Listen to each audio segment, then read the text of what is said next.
Buona giornata a tutti gli appassionati di astrologia. Sono felice di ritrovare le amiche e gli amici e do un caloroso benvenuto ai nuovi arrivati. Ci ritroviamo dopo una pausa di parecchi giorni durante la quale è davvero successo di tutto. In cielo abbiamo avuto l'eclissi, il passaggio del Sole e di Mercurio in Bilancia, il passaggio di Venere in Vergine e il temibile ingresso di Marte nello Scorpione. Ma anche in terra non si scherza affatto. Poco prima del nostro ultimo appuntamento c'è stata l'uccisione di Charlie Kirk, poi i fronti di guerra sempre più caldi, ma anche il cambio di bandiera riguardo a Gaza, con il riconoscimento della Palestina da parte di stati che fino a ieri sostenevano in toto Israele e restavano ciechi e muti di fronte alle stragi. Non possiamo poi trascurare le fantomatiche invasioni di droni e i presunti sconfinamenti dello spazio aereo, ma neppure il tifone in Cina, le scosse sismiche in Nuova Zelanda e molto altro. Insomma, sta veramente succedendo di tutto e il termometro degli eventi non accenna a scendere. E in mezzo a mille trasformazioni, eccoci finalmente di nuovo insieme, pronti per un nuovo viaggio tra le stelle, anche se, devo ammettere, la scelta degli argomenti da trattare è stata davvero ardua. Nei giorni scorsi, come ha potuto sapere chi ha letto il mio post sul canale, stavo già preparando un itinerario molto nutrito, durante il quale fare qualche accenno alla luna nuova del 21 settembre con l'eclissi parziale di Sole e con l'importantissima analisi dell'equinozio d'autunno che ci permette di avere un'idea dello scenario dei prossimi e ultimi mesi del 2025, questo sia a livello collettivo sia a livello individuale. Stavo poi considerando di rispondere anche alle vostre richieste, che mi avete invitato a fare le previsioni per l'Italia e anche il tema di nascita, della Meloni. E nelle ultime ore poi mi avete chiesto anche un approfondimento sul 3 novembre, probabilmente in seguito alle dichiarazioni di alcuni ex esponenti NATO che sostengono che in tale data scoppierà la terza guerra mondiale e probabilmente la perderemo pure. Bene, diciamo che questa è effettivamente a grandi linee la scaletta degli argomenti di oggi. Quindi la luna nuova, l'eclissi, l'equinozio d'autunno, una previsione sia a livello collettivo sia individuale e poi un approfondimento sulle previsioni per l'Italia e se il tempo ce lo consentirà anche l'esame del tema natale di Giorgia Meloni. Tuttavia, nonostante i buoni propositi, diciamo che strada facendo valuteremo se proseguire a oltranza oppure se concederci una pausa per non rischiare di finire l'energia a metà strada e non riuscire a rientrare in porto. Quindi se dovessimo andare troppo per le lunghe, sappiate che organizzerò un'altra veleggiata a stretto giro di boa nei prossimi giorni. L'itinerario è denso e impegnativo, quindi se gli argomenti vi interessano, vi invito a salire a bordo del vascello perché stiamo per partire. Iniziamo con una breve tappa sul novilunio e sull'eclissi solare parziale del 21 settembre del 2025 che proietto a video così potete seguirmi anche dal punto di vista grafico.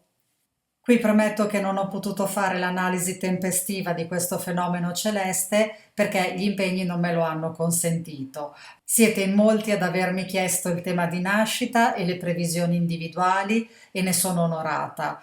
Vi ringrazio davvero di cuore per la fiducia, anche perché amo scoprire i misteri di ogni carta astrale e soprattutto poter offrire una chiave di lettura della propria esistenza per cavalcare al meglio la propria missione, che è unica e irripetibile, e per affrontare le sfide e cogliere le opportunità che si presentano.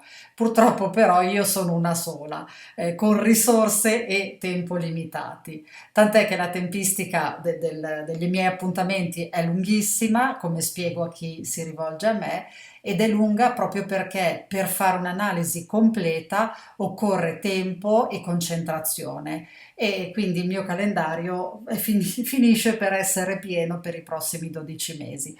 E a questo proposito ne approfitto per comunicare che da oggi sospendo le prenotazioni perché non mi sembra ragionevole e neanche giusto chiedervi di aspettare più di un anno per un consulto astrologico o per avere la versione scritta del vostro tema natale. Appena la tempistica si farà più umana, prometto che avviserò tramite il canale per chi fosse interessato che riapro le prenotazioni. Spero con una tempistica più ragionevole, appunto. E ora riprendiamo il nostro discorso e scusatemi per questa piccola comunicazione di servizio. Bene, stavo dicendo che non sono riuscita a fare un video dedicato prima del 21 di settembre, ma devo anche ammettere che mi sembra più significativa la data dell'equinozio, in quanto l'eclissi parziale solare ci coinvolge in maniera limitata, dal momento che non è stata visibile alle nostre latitudini, ma soltanto in una parte dell'emisfero meridionale, per di più scarsamente popolata, una parte che si trova nel Pacifico e nell'Antartide, più che altro circoscritta nella zona sud della Nuova Zelanda, occhio e croce. E infatti, a mio avviso, è stata forse più dirompente l'eclissi lunare del 7 settembre, come avevo annunciato, dalla quale sono in un certo senso scaturiti parecchi eventi oscuri, anche drammatici e pericolosi, come appunto l'assassinio di Charlie Kirk, con tutto ciò che sappiamo esserne derivato, manifestazioni, insurrezioni, dichiarazioni che è meglio non ripetere e far finta di non avere mai sentito. E comunque dicevo, sono scaturiti parecchi eventi appunto abbastanza drammatici, comprese per esempio l'operazione False Flag dell'invasione di droni in Polonia, oppure anche il presunto sconfinamento di jet nello spazio aereo dell'Estonia, o ancora l'estremamente ambiguo riposizionamento europeo a favore della Palestina e via di seguito. Adesso non sto a elencarli tutti perché non voglio fare la lista della spesa, ma arrivare al sodo. Diciamo quindi che la più recente eclissi solare è come se avesse gettato benzina su un fuoco già acceso e adesso le fiamme stanno divampando molto vivacemente, ma non sono state accese dall'eclissi. Tra l'altro, a mio avviso, la vera eclissi solare da tenere d'occhio sarà quella del 12 agosto del 2026, che sarà totale e visibile alle nostre latitudini. Qui, se vogliamo, il dato ancora più rilevante è che sarà la prima eclissi solare totale visibile in Europa dal 1999. Ma prima di allora abbiamo ancora un po' di tempo per prepararci e quindi ritorniamo sulla nostra rotta originaria. E qui mi pare giusto ricordare che mentre le eclissi lunari tendono a fare precipitare sulla Terra energie pesanti e arimaniche, le eclissi di Sole tendono a fare espellere dalla Terra alcune energie nocive. Quindi non si tratta di fenomeni celesti infausti in sé per sé, anche se la rapida espulsione può creare focolai di eventi oscuri, pericolosi e destabilizzanti, specialmente nella zona interessata dal fenomeno visivo, ma non soltanto lì. Io ho fatto una breve ricerca per controllare se ci fossero stati eventi di rilievo sul piano politico o economico nella zona dove l'eclissi era visibile, ossia in Nuova Zelanda, e in realtà ne ho trovato uno solo, appunto di discreta rilevanza. Il 24 di settembre è stato nominato il nuovo governatore della Banca Centrale neozelandese, che per la prima volta è una donna. Anna Breman è una cittadina svedese, attualmente vice direttrice della Banca Centrale svedese e entrerà nella nuova carica il 1° dicembre. Riguardo alle sue idee politiche, o meglio di politica monetaria, si sa ben poco e quindi per scoprire se si tratta di una nomina positiva o meno dovremmo attendere gli sviluppi del suo operato. Prima di proseguire, concedetemi qualche secondo per invitarvi a iscrivervi al canale, ovviamente se ne apprezzate i contenuti, e ad attivare la campanella per non perdere i prossimi appuntamenti, i video e i podcast. E se l'argomento di oggi vi piace, vi invito a mettere un like e a lasciare un commento per rendere sempre più vivo e sempre più ricco questo luogo e il nostro meraviglioso gruppo. Dimenticavo, c'è anche la possibilità di abbonarsi al canale e di sostenere con una piccola donazione il mio lavoro di divulgazione. Un grazie di cuore a chi si è già iscritto o abbonato e grazie anche a chi vorrà unirsi oggi alla compagnia. E ora riprendiamo il nostro viaggio tra le stelle. In linea generale e su scala globale direi che possiamo ascrivere, almeno in parte, all'azione delle eclissi del 21 di settembre i fenomeni sismici in Nuova Zelanda, il tifone e le inondazioni in Cina e le tempeste in alcune zone costiere dell'Africa. E poi, come dicevo prima, sembra esserci un'espansione dei problemi geopolitici già esistenti. Tuttavia, in concomitanza all'eclissi solare, si è verificato un evento che lascia ben sperare e che potremmo considerare una sorta di aiuto celeste. Si tratta della comparsa inaspettata di una cometa non periodica che sta transitando ancora adesso nei nostri cieli. La cometa Svan 25b, che è stata poi rinominata ufficialmente C2005 R2, è rimasta invisibile fino a circa metà settembre perché si trovava dietro al Sole che la copriva con il suo bagliore. La cometa si è resa visibile il 12 di settembre, proprio poco prima dell'eclissi di Sole. Quasi che Dio, il fatto, gli dei, l'universo o in qualunque altro modo si preferisca identificarli o identificarlo, avesse voluto rassicurarci sulla sostanziale bontà di questa eclissi solare. O, meglio ancora, è come se avesse voluto mandarci un aiuto per ripulire le energie oscure della Terra che venivano appunto gettate fuori, espulse dalla Terra. Passa la cometa e in qualche maniera, come uno spazzino cosmico, si porta via queste energie. Sappiamo infatti proprio dagli insegnamenti di Steiner che le comete non periodiche ripuliscono la Terra dall'astrale negativo e in concomitanza di un'eclissi solare questo fenomeno è ancora più accentuato. Quindi, sebbene il periodo che stiamo attraversando non si possa certo definire tranquillo né soporifero, io consiglierei di non farsi spaventare troppo da eventuali previsioni catastrofiste fatte a proposito di questa eclissi solare. In maniera analoga consiglio anche di non pensare che ogni eclissi, che ogni luna nuova, che ogni luna piena, eccetera, siano dei portali che ci portino verso chissà quale meravigliosa dimensione. Le fasi lunari sono un fenomeno periodico, come periodiche sono anche le eclissi, per cui non si può pensare che sia l'evento che può cambiare le sorti del mondo nel bene come nel male. Cerchiamo di mantenere una visione moderata e di buon senso. Torniamo quindi però a valutare questa cometa perché il suo scopo e il suo senso sono abbastanza interessanti. La cometa C 2025 R2 raggiungerà la distanza minima dalla Terra tra il 12 e il 19 ottobre. La sua luminosità non sembra permettere l'osservazione a occhio nudo, ma dalle immagini ricavate attraverso i telescopi pare avere una coda che si estende 5 volte il diametro apparente della Luna piena. Quindi diciamo che ha un suo bel portamento.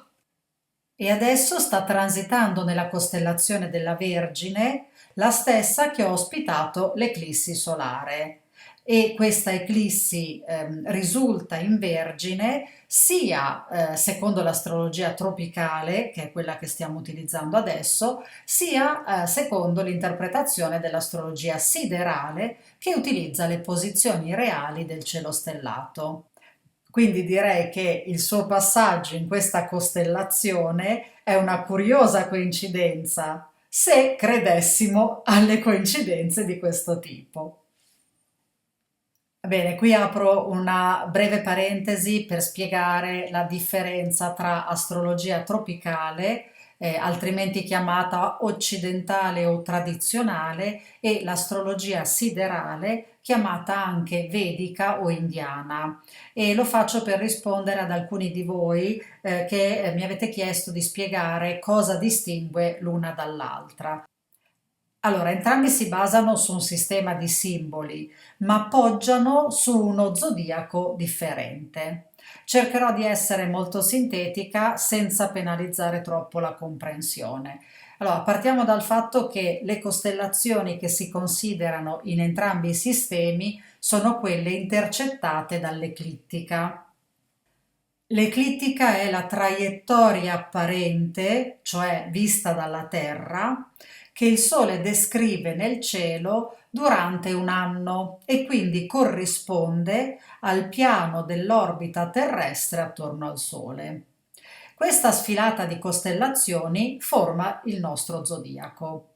Ora, la differenza tra l'astrologia tropicale e quella siderale è data dall'uso di due tipi di zodiaco diversi, più che altro come sincronizzazione con il passaggio dei pianeti. E ora mi spiego.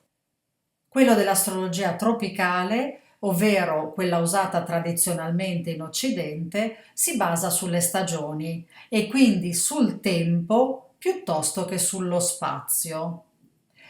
Qui il punto vernale, che identifica la posizione del Sole durante l'equinozio di primavera e quindi l'inizio del tempo annuale, viene fissato e fatto coincidere con l'inizio dell'Ariete.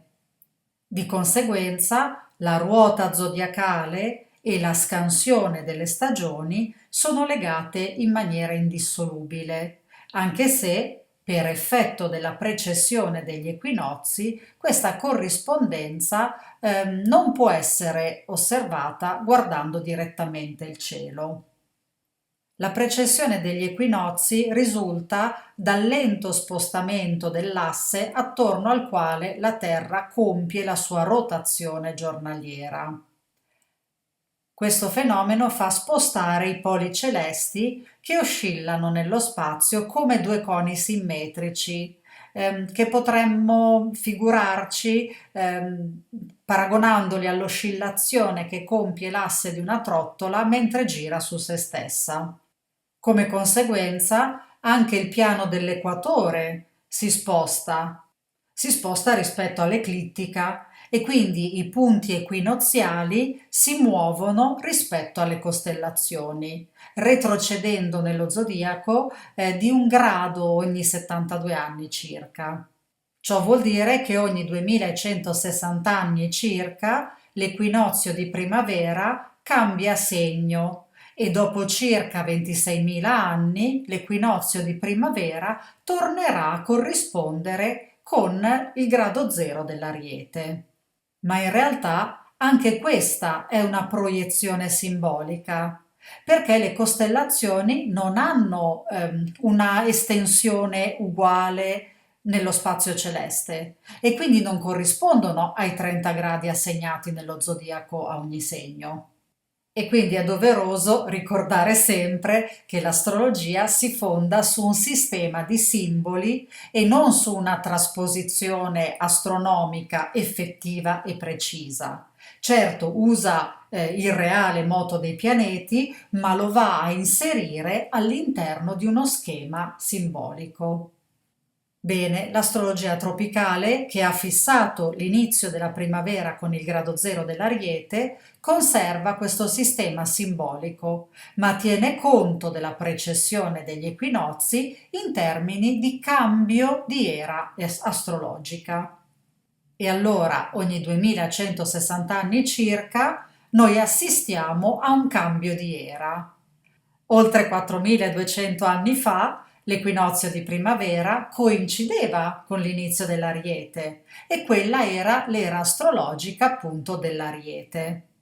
Poi siamo passati all'era dei pesci, che viene fatta simbolicamente coincidere con l'anno zero, ma probabilmente anche lì c'è un'oscillazione di 1, 2, 3 secoli, non sappiamo con precisione. E ora siamo nella fase di transizione tra l'era dei pesci e quella dell'acquario, che sta cambiando i parametri mondiali e richiederà anche agli astrologi qualche messa a punto interpretativa. Pur continuando a usare il tradizionale zodiaco, sarà necessario accordarsi al fatto che non siamo più in un'era dei pesci, quindi caratterizzata da misticismo, sacrificio, eccetera, eccetera, ma siamo entrati nell'era dell'acquario, della libertà dell'uomo, ma anche di uno sviluppo che riserva o luci e ombre, diciamola così. Bene, l'astrologia vedica invece utilizza lo zodiaco siderale, che è qualcosa che possiamo osservare effettivamente nel cielo stellato, dato che è composto dalle costellazioni che possiamo vedere tutte le notti. Si tratta dunque di uno zodiaco che considera lo spazio piuttosto che il tempo.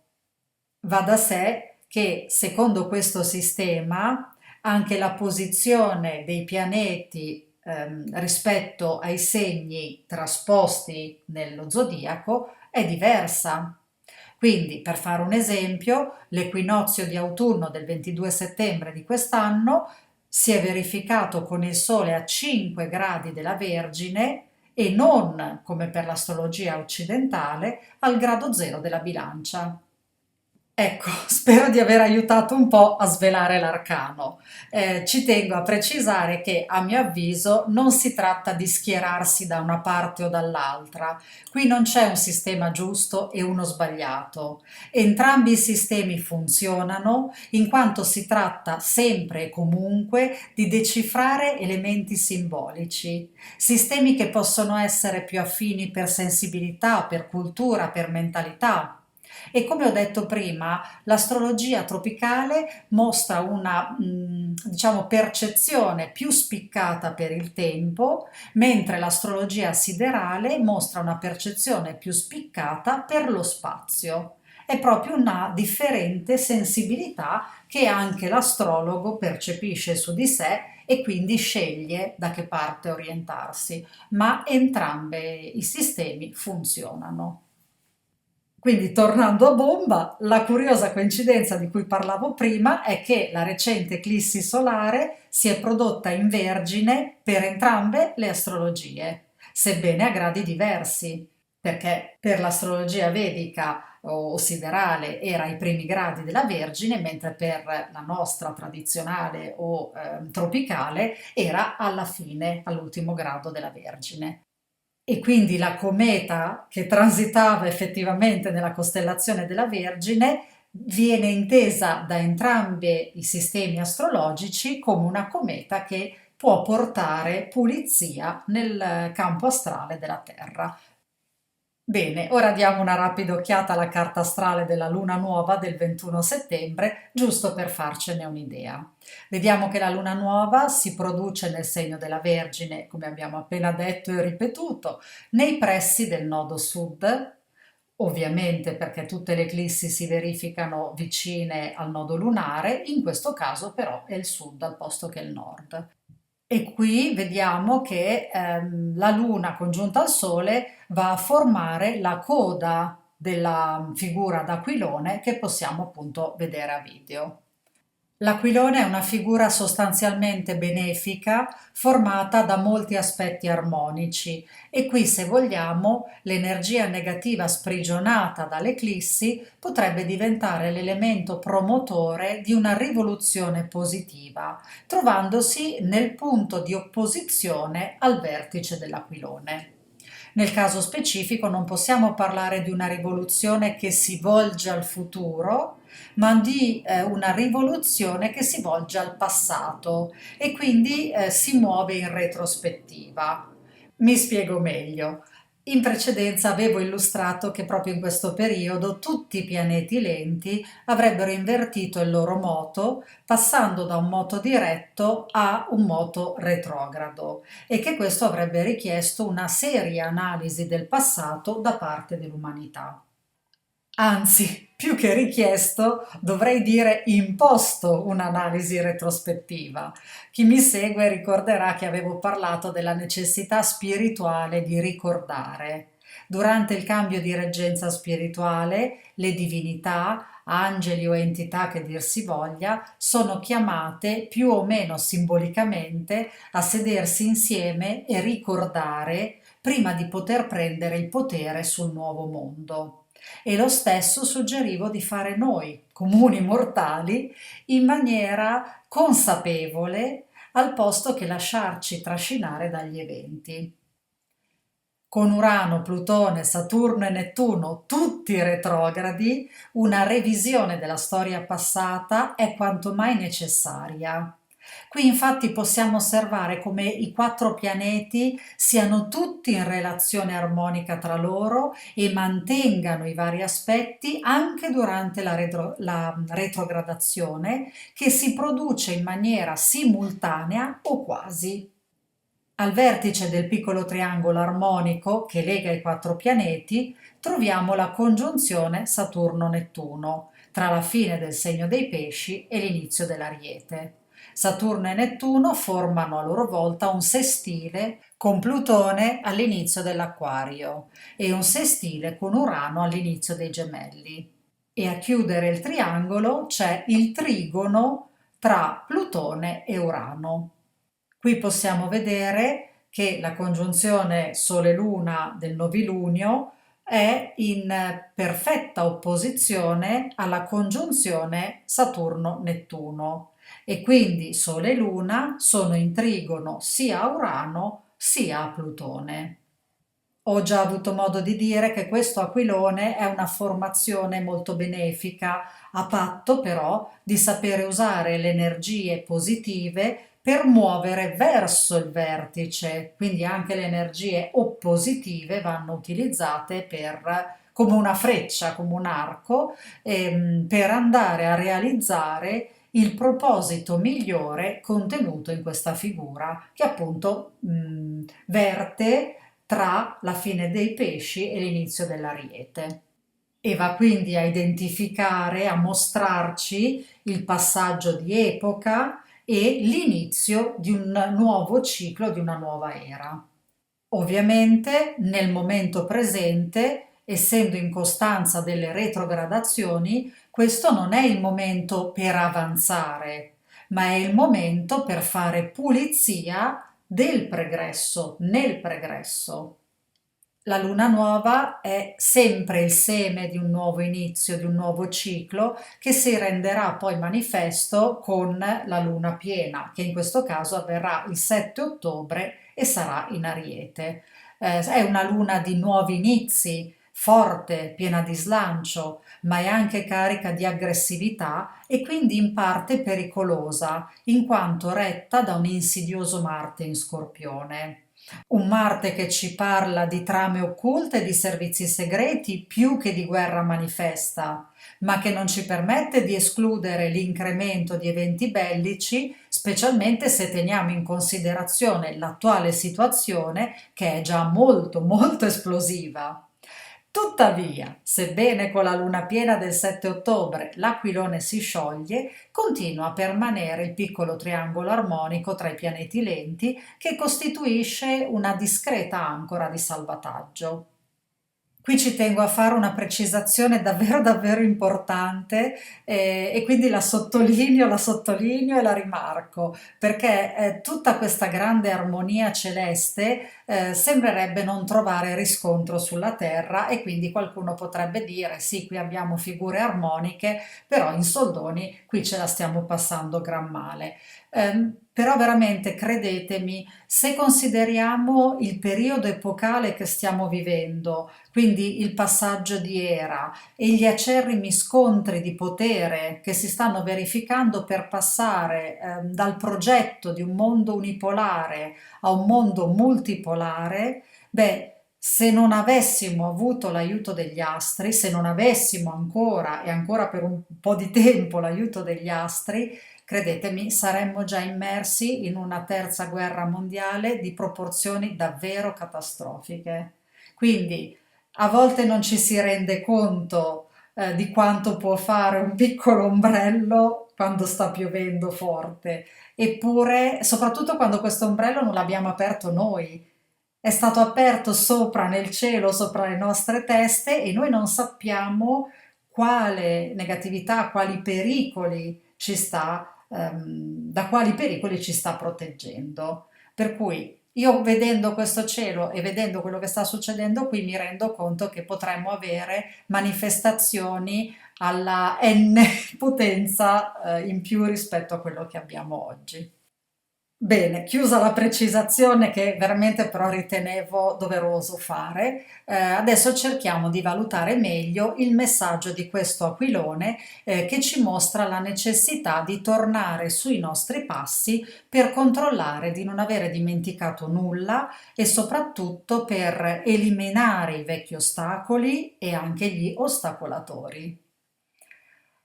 E questo è un compito che riguarda il cielo come la terra, quindi è un compito che si svolge sia sul piano spirituale sia sul nostro piano terreno fenomenico. Riguarda sia il piano collettivo sia quello individuale.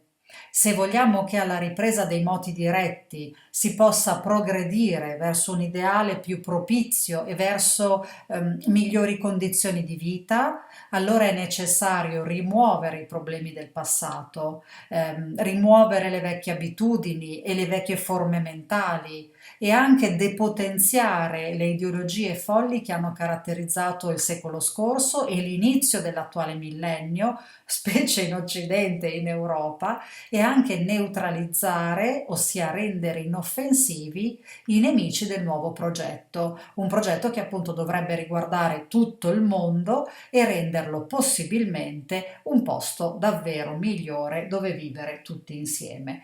Questo non vuol dire che fra qualche anno, qualche decennio vivremo tutti in pace e amore e luce, d'accordo? Però pian pianino si progredisce verso una migliore condizione e coabitazione nel pianeta e di rispetto del pianeta stesso. Adesso facciamo un piccolo focus a livello individuale. Quindi per ognuno a livello individuale è utile fare il punto della situazione per capire dove vogliamo andare, per focalizzare bene l'obiettivo e poi per cercare di rintracciare i blocchi e i freni che ci portiamo dietro con lo scopo ovviamente di eliminarli, di scioglierli se sono nodi, eccetera, eccetera. Possiamo immaginarci mentre camminiamo verso la nostra meta con un capiente zaino sulle spalle, nel quale è contenuto tutto il necessario per il nostro viaggio. Bene, ora è il momento di fare una sosta, di appoggiare lo zaino a terra e guardare dentro per analizzarne il contenuto. Vi troveremo senza dubbio cose utili, ma anche cose superflue che potrebbe essere opportuno lasciare andare. Frugando bene, sono certa che ognuno di noi troverà parecchi sassi raccolti lungo la strada. Alcuni li abbiamo presi per sgombrare il cammino di fronte a noi, ma non ci siamo accorti che, mettendoli nello zaino, non li abbiamo eliminati del tutto. Certo, abbiamo rimosso un ostacolo davanti ai nostri piedi, ma ce lo siamo caricati sulle spalle. Credetemi, tutti noi abbiamo lo zaino pieno di sassi, pesi che gravano sul cuore, offese fatte o subite, rospi ingoiati in tanti anni di silenzio e di cose non dette, rimorsi, rancori, occasioni perse, opportunità alle quali abbiamo rinunciato perché non era il momento, oppure perché credevamo di non essere ancora pronti, oppure per non ferire qualcuno, o perché non avevamo tempo, dato che una persona cara aveva bisogno di noi. I sassi che abbiamo nello zaino possono essere di qualsiasi natura. Per fare qualche esempio, potrei dire che siamo andati avanti con il nostro zaino sulle spalle, nonostante un genitore che ci ripeteva che non valevamo abbastanza, oppure nonostante un insegnante che ci diceva che non eravamo all'altezza degli studi scelti, o ancora nonostante un datore di lavoro opprimente e sfruttatore. E via di seguito. Siamo andati avanti nonostante tutto, ma quelle frasi, quegli sguardi, quelle oppressioni, eccetera, sono rimaste incise nella pietra e quella pietra è ancora nel nostro zaino. Bene, gli astri adesso ci stanno offrendo qualche mese prezioso per svuotare lo zaino da tutti quei sassi, o almeno da una buona parte di essi. Teniamo il coltellino svizzero che può essere sempre utile, teniamo i sorrisi di incoraggiamento, teniamo le pacche sulle spalle, le mani tese, gli abbracci, le conquiste, ma lasciamo andare i pesi, perché fra poco dovremo viaggiare più leggeri, più veloci, più liberi. Qui potrebbe essere interessante controllare in quali case del vostro tema natale stanno soggiornando i pianeti lenti e questo servirebbe a individuare i settori della vita che richiedono una revisione e che si stanno preparando a fare uno scatto avanti, a cambiare.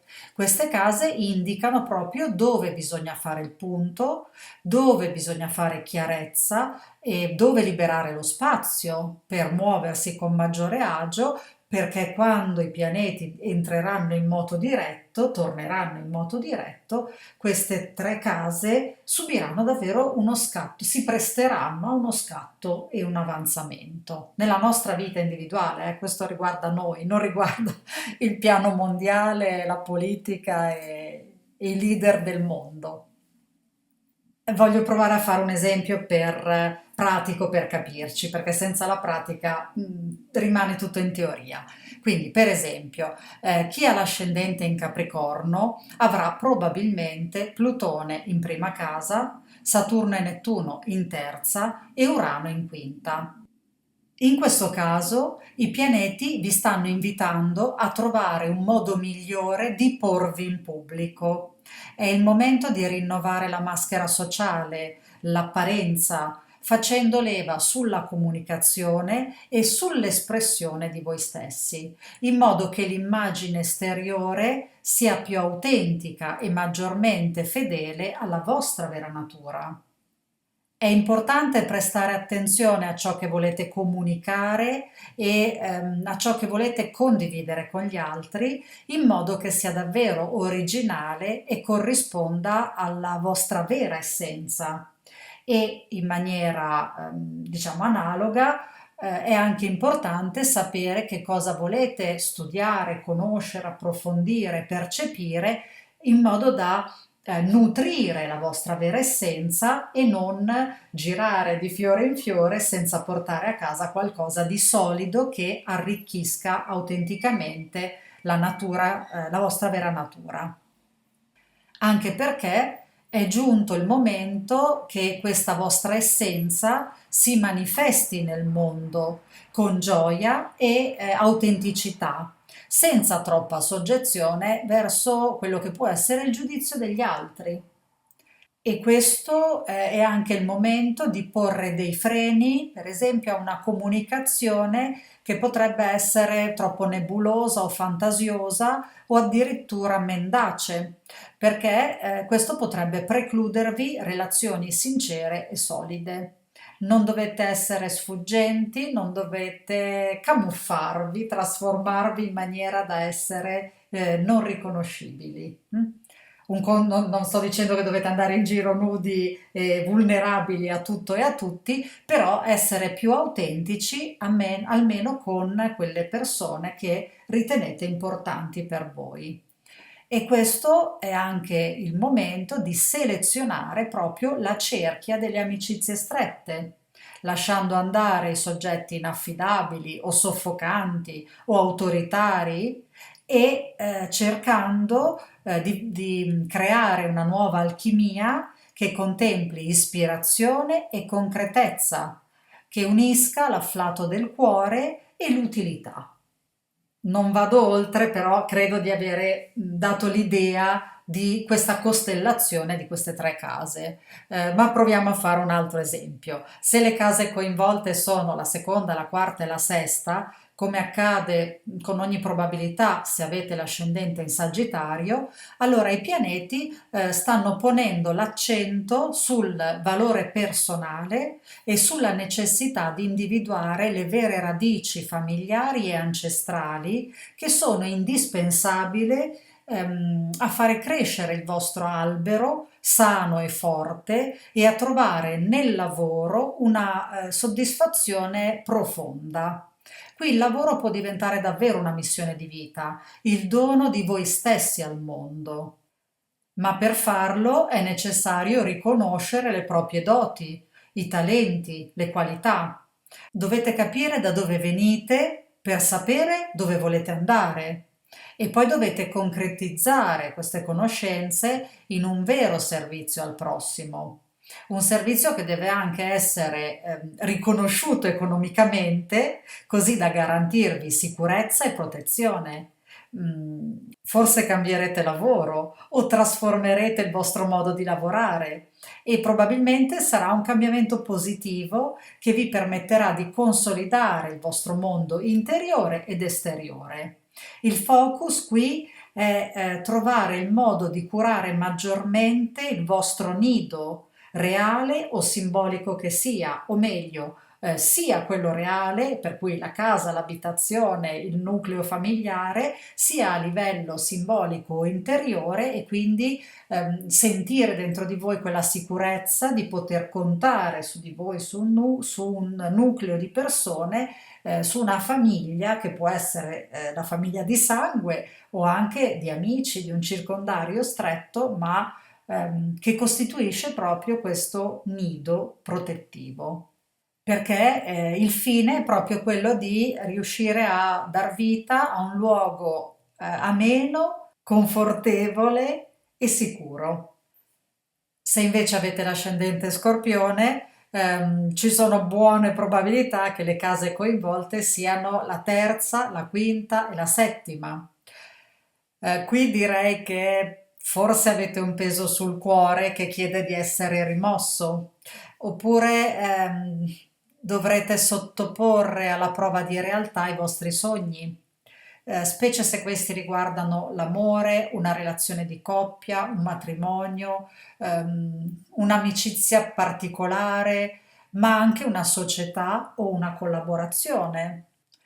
Qui è necessario instaurare una comunicazione a due profonda, autentica, sincera e capace di andare oltre le apparenze. Dovete imparare a vedere, sentire, captare ciò che è nascosto tra le righe, ciò che non si offre immediatamente e spontaneamente ai sensi fisici.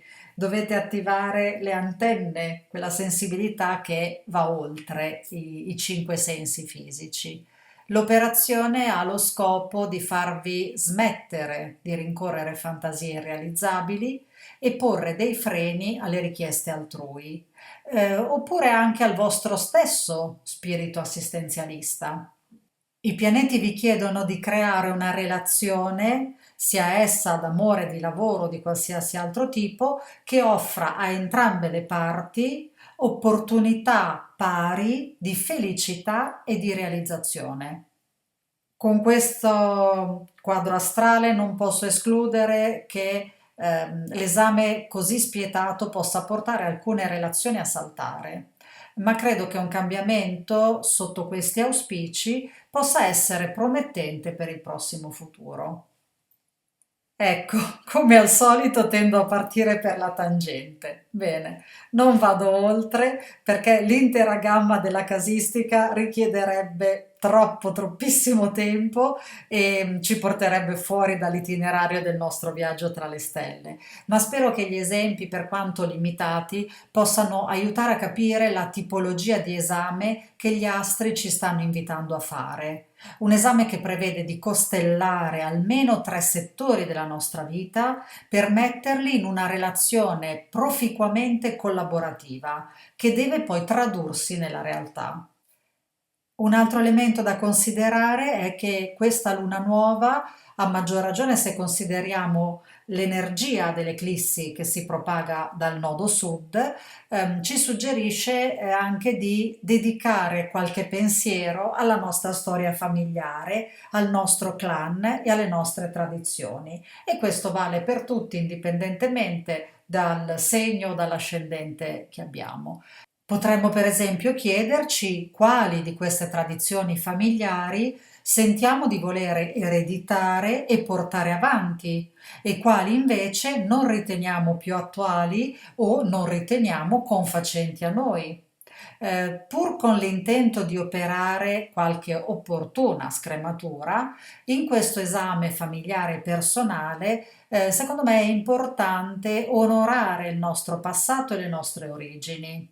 È bene saper riconoscere e accettare tutto il bene che si è ricevuto, indipendentemente dal fatto che ci siano stati attriti, problemi, divergenze di vedute. Se anche qualcuno di voi avesse scelto di cambiare completamente vita rispetto alla famiglia di origine, o se avesse abbandonato la propria nazione o spezzato ogni vincolo familiare, questo è comunque il momento di rendersi conto che nel bene o nel male siamo il prodotto delle nostre esperienze.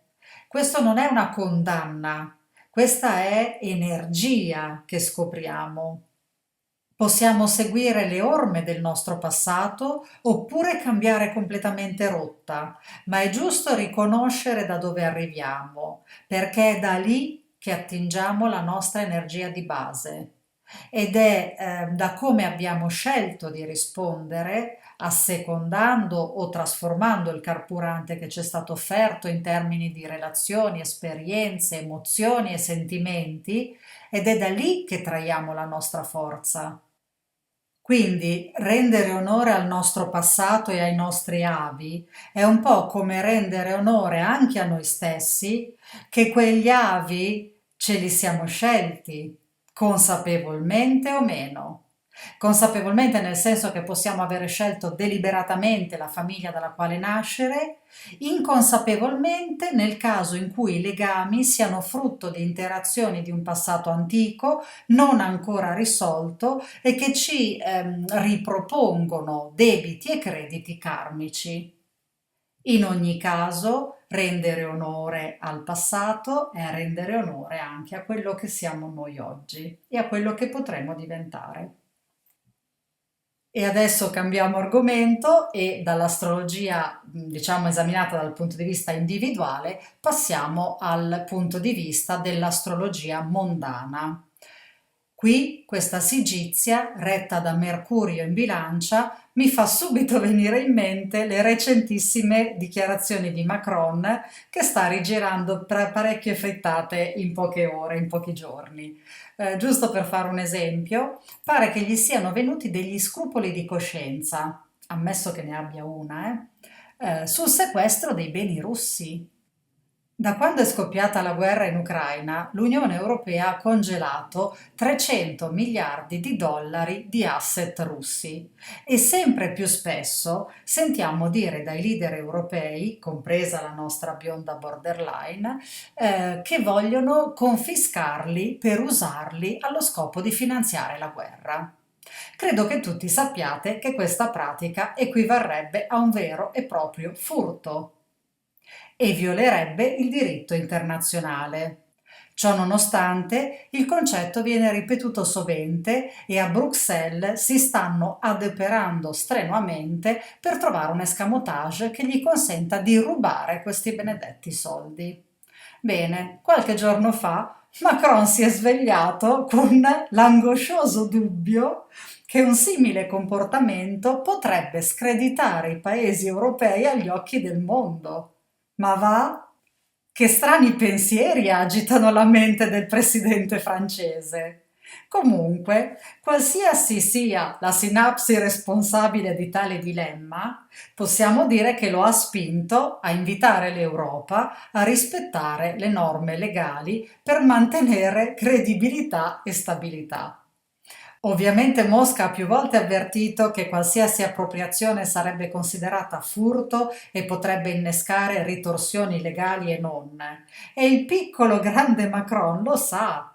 anche se fingeva di non saperlo. Ma soprattutto conosce il rischio di spaventare gli investitori stranieri con azioni illegali che possono ripercuotersi pesantemente sulla stabilità globale, ma anche sul benessere della stessa Europa e dei suoi paesi. Quindi forse questo risveglio è stato un po' opportunistico, ma è sempre meglio di niente. E poi questo Mercurio in bilancia opposto a Saturno e Nettuno mi fa anche pensare al riconoscimento della Palestina da parte di molte potenze occidentali. Un riconoscimento vergognosamente tardivo, colpevole di giungere in ritardo non di mesi, ma di svariati anni, perché la situazione in quell'area andava stabilizzata decenni or sono. Allo stato attuale è chiaramente un'operazione propagandistica in un'Europa che vede i suoi cittadini disgustati dalla classe dirigente e una classe dirigente che cerca di salvare la faccia, questa è sicuramente un'operazione propagandistica. Ma è ben peggio di questo. Non è soltanto un'operazione di maquillage, è peggio. Si tratta soprattutto di un riposizionamento strategico dove si abbandona un fronte agli Stati Uniti, quello appunto Israele-Palestina, e ci si concentra su quello più prossimo geograficamente. Adesso la patata bollente di Israele passa a Trump, mentre l'Ucraina viene letteralmente mollata ai paesi dell'Unione Europea. In realtà, in questa fase, il riconoscimento della Palestina è tanto rischioso quanto inutile, visto che non è accompagnato da una chiara definizione dei confini territoriali né da una precisa forma giuridica o di governo, quel che si voglia, del nuovo Stato, come indicano appunto Saturno e Nettuno. Un conto è opporsi alla guerra con tutti i mezzi possibili e questo è doveroso, dignitoso, giustissimo e sacrosanto. Tutt'altro è il vano riconoscimento di uno Stato che nei fatti ancora non c'è. Quindi non facciamoci illusioni, per ora sono tutte chiacchiere purtroppo. Bene, adesso passerei finalmente alla carta dell'equinozio d'autunno. Per incominciare la osserviamo nei suoi tratti generali, ossia senza domificazione, e poi vediamo di erigere il tema equinoziale per Roma e di analizzarlo in relazione al tema di nascita dell'Italia. La carta dell'equinozio d'autunno, che potete osservare a video, ci ripropone naturalmente la figura dell'aquilone e quella del pentagono già presenti nel cielo delle eclissi. Qui però il focus si sposta. A reggere il Sole in bilancia è Venere, Venere che si trova in Vergine e ci rinvia dritto dritto al pentagono, formato dagli ormai affezionatissimi quattro pianeti lenti posti al vertice sulla sinistra nella ultranota forma di triangolo armonico e da Venere e Marte posti alla base sulla destra. Venere si lega a Urano con un aspetto di quadratura e si lega a Marte con un sestile e Marte a sua volta chiude la figura con la quadratura a Plutone. Innanzitutto osserviamo Venere in qualità di reggente del Sole. Venere qui ci impone di fare un passo indietro in nome della pace, ma ci informa anche della forte instabilità che caratterizzerà i prossimi mesi. In bilancia, insieme al Sole, troviamo Mercurio e la Luna, a ribadire che l'agognata pace si trova ancora in una fase fortemente instabile. Ci sono molti fronti da placare, molte questioni da risolvere e molti contratti da stipulare prima di approdare a una nuova fase in cui ridefinire i contorni del nuovo mondo. La popolazione mondiale brama una risoluzione per la fine dell'anno, ma non possiamo dire di essere ancora addirittura d'arrivo, quantomeno non un punto d'arrivo stabile e duraturo. I nemici sono ancora molti e sono molto potenti. Nella migliore delle ipotesi si può prevedere di salire il primo gradino di una lunga scala che conduce alla pace, Credo che a un certo punto di questa salita i gradini saranno veloci, anche se la scala è lunga, ma adesso siamo proprio al primo, secondo, ai primi gradini, insomma. Venere ci dice che la pace richiede una revisione delle gerarchie a livello mondiale e non può compiersi su basi ideologiche o con dichiarazioni di buonismo, ma richiede ragione, senso critico, rigore, giustizia, affidabilità e concretezza. Qui lo spirito di servizio deve primeggiare sulle brame di potere, perché l'interesse della collettività viene prima del profitto di pochi. E l'interesse della collettività vuol dire rispettare tutti i popoli, tutte le usanze, tutte le diverse tradizioni e i diversi stili di vita. Questo lavoro non si può fare in preda a fantasie e utopie e nemmeno guidati da una fede ottimistica che tutto andrà per il verso migliore. La Vergine è un segno freddo, pratico, critico, intelligente, sterile. Esige intelligenza e l'intelligenza non va mai a braccetto con i fanatismi, le intolleranze, le fissazioni o le manie.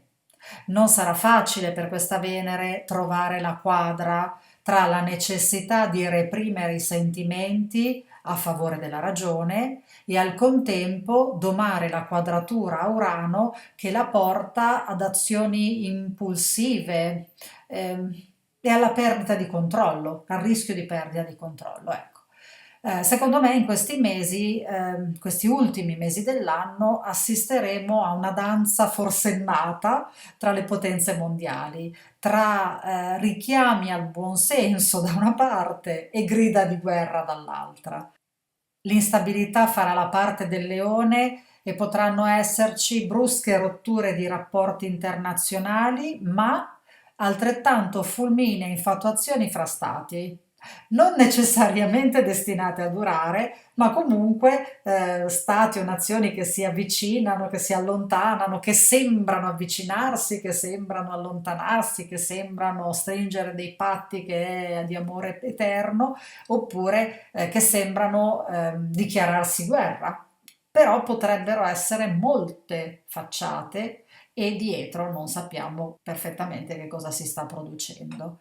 In sintesi possiamo tranquillamente parlare di ribaltamenti di situazione, magari dal carattere temporaneo o soltanto apparente, ma comunque date in pasto all'opinione pubblica e quindi con una sorta di parvenza ufficiale. Se qualche forma di pace si produrrà con un simile quadro astrale, sarà, come dicevo prima, il primo passo di una lunga serie, che deve procedere con rigore e senso di giustizia. L'altro elemento di spicco di questa carta è sicuramente Marte in Scorpione. Qui il Signore della Guerra si muove sotto traccia attraverso un'azione segreta e ingegnosa. Marte qui è molto più intelligente e capace di strategia rispetto alla sua veste arietina, ma è anche molto più pericoloso perché qui è autenticamente spietato. Qui il Signore della Guerra può tessere trame occulte, ma può anche falciare vite umane senza alcun rimorso. La morte non lo intimidisce per niente e può persino arrivare a considerarla un vantaggio e quindi un obiettivo da perseguire senza scrupoli. La quadratura a Plutone non smorza la pericolosità di questo Marte, che può, volendo dimostrarsi anche un vigliacco in prima persona, ma non esita a mandare altri a morire al posto suo.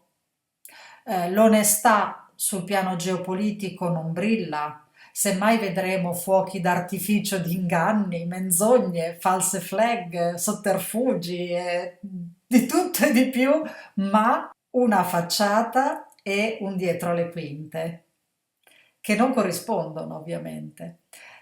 E poi in questi mesi lievita parecchio anche il rischio di morte di politici, esponenti dello Stato Maggiore dell'Esercito, diplomatici, attivisti e vari personaggi di spicco. Ovviamente quando parlo dell'esercito non parlo dei soldati, che quelli, soprattutto dove ci sono delle guerre in corso, non è un evento strano purtroppo che vengano uccisi. Qua parlo veramente di ufficiali o comunque degli esponenti dello Stato Maggiore, dell'esercito, del corpo militare. Bene, la domanda che sorge spontanea è se potrebbero aumentare i conflitti o estendersi quelli che sono già in corso. E qui sinceramente non mi sento di poter rassicurare nessuno perché stiamo davvero attraversando un corridoio ad altissima tensione. Tuttavia gli aspetti armonici tra i pianeti lenti e diciamo, la mendacità di questa carta mi portano a supporre che si tratterà soprattutto di false operazioni ai danni della popolazione. Potrebbe essere una riedizione della psicopandemia, ma in versione bellicista. È così, una sorta di psicoguerra che potrebbe causare molti disagi alla gente e potrebbe creare una nuova isteria collettiva. Magari verremo invitati a chiuderci in casa per un nuovo nemico invisibile. E comunque lascio a voi il compito di sbizzarrirvi con la fantasia, trasportando il già visto nel nuovo stadio psicobellicista.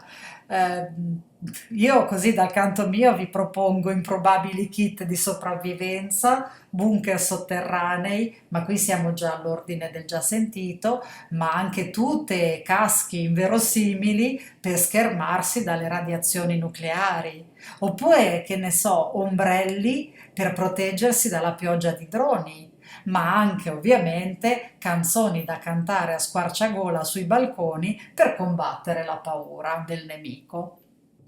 Insomma, il ventaglio è variegato e può conservare sorprese di inedita e inaudita idiozia. Tenetevi pronti a tutto e siate vigili perché non è il momento di abbassare la guardia. A parte l'ironia, il vero pericolo mi sembra quello che l'Unione Europea possa cadere in una sorta di stato di polizia, ma per essere più precisa dovrei analizzare l'equinozio per Bruxelles. Ma mi accorgo adesso che abbiamo sforato dai tempi come era prevedibile e quindi direi che conviene rinviare alla prossima puntata l'esame dell'Italia, che era già in programma per oggi, ma mi sembra davvero che approfitterei della vostra tempra. Vediamo di inserire nella prossima veleggiata fra le stelle le previsioni dell'Italia, magari anche quelle dell'Unione Europea e se ce la facciamo anche il tema natale della Meloni. Per adesso vi ringrazio di cuore per avermi accompagnato nel viaggio e per avermi offerto la vostra preziosa attenzione. Un immenso abbraccio a tutti e buonissima fortuna. A prestissimo.